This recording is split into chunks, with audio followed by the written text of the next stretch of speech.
Addiction is a bad mamma jamma, man. So I've went through it myself.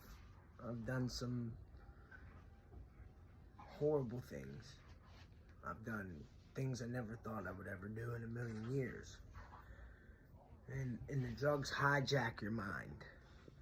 So they don't leave you conscious, but yet you are conscious. They kind of twist the chemistry into being more savage and more just for the next one, the next one, the next one. You gotta have the next one to be right here, to even deal with out here, right? But then before you know it, with certain drugs, you're never really out there. You're just stuck in here. And you don't ever want to be back out there. Now, I had a grandmother, and she used to look at me and say, boy, you're not going to get it until I die. And I pray that God teaches you and wakes you up. That God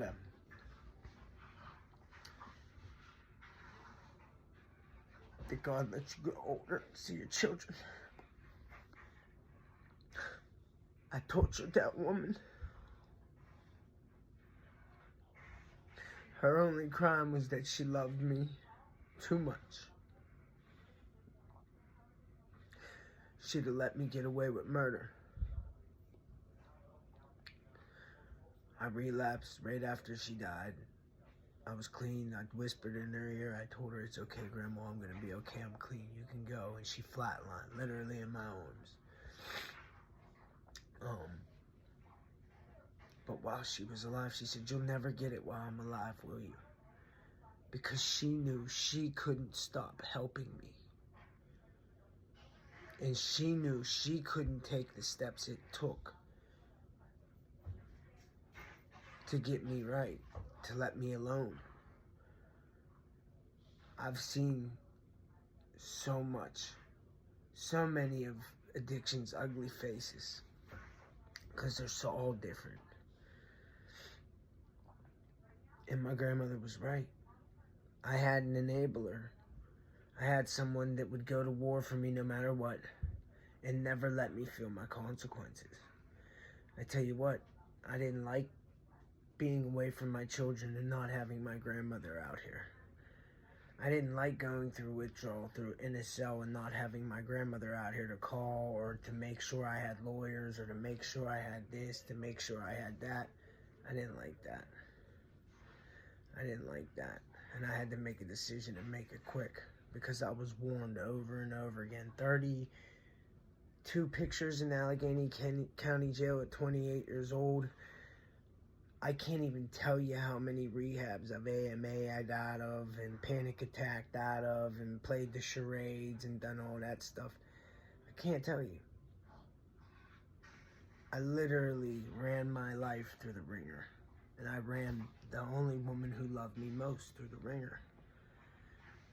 And now when I see it with my own eyes from the outside in, sometimes I just want to grab some of these people that I care about and shake them and say, listen, love them all you want, bud.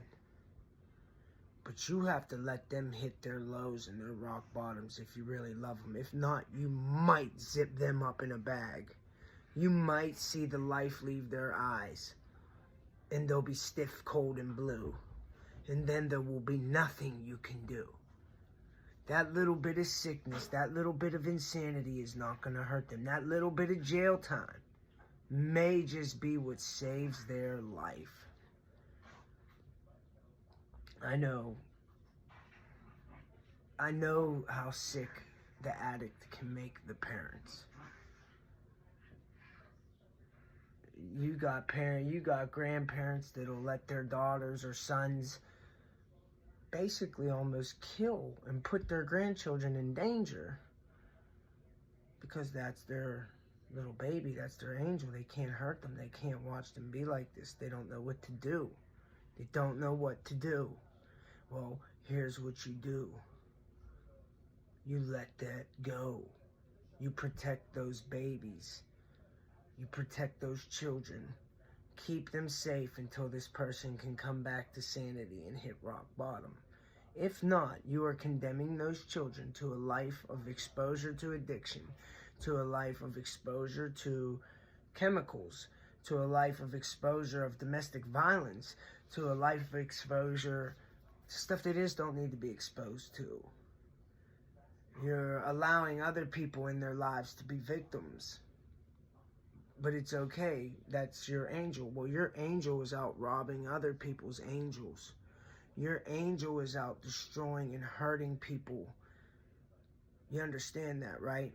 And they're not really doing it for themselves. They're doing it because they're chemically imbalanced and they're lost. They're fucked up. And they just have that in them. And no one understands that better than me. But at what point does your morals kick in and say, hey, I can't keep letting this happen. I can't be a part of this happening. I need to let it go. And I need to let them hit rock bottom so that hopefully I don't have to close the casket door on them. People laugh at junkies. They laugh at people nodding out in the middle of the street. It's so funny, ain't it? That's someone's mom. That's someone's daughter. Someone's son or grandson or mother or dad.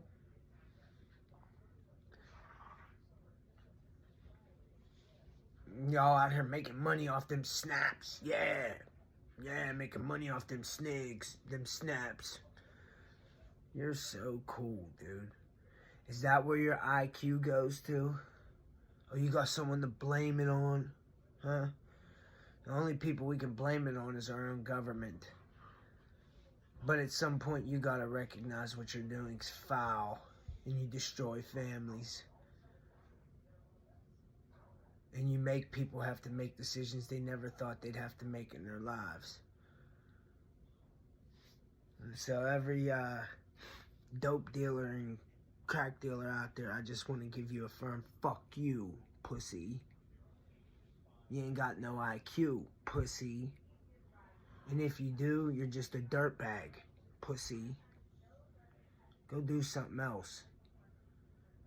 Oh, conform with the girl. I don't care, man. As long as it's not making some little kid cry for food or making his ribs touch his back because his mom's spending his last fucking lunch meat money on crack.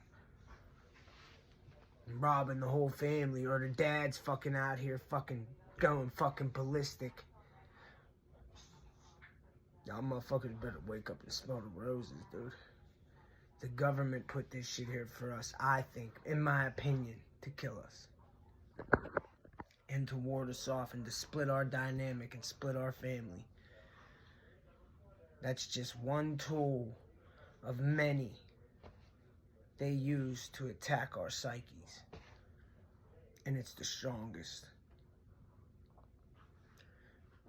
We feed the system by picking this shit up. Let's stop poisoning our people, please. It starts with us.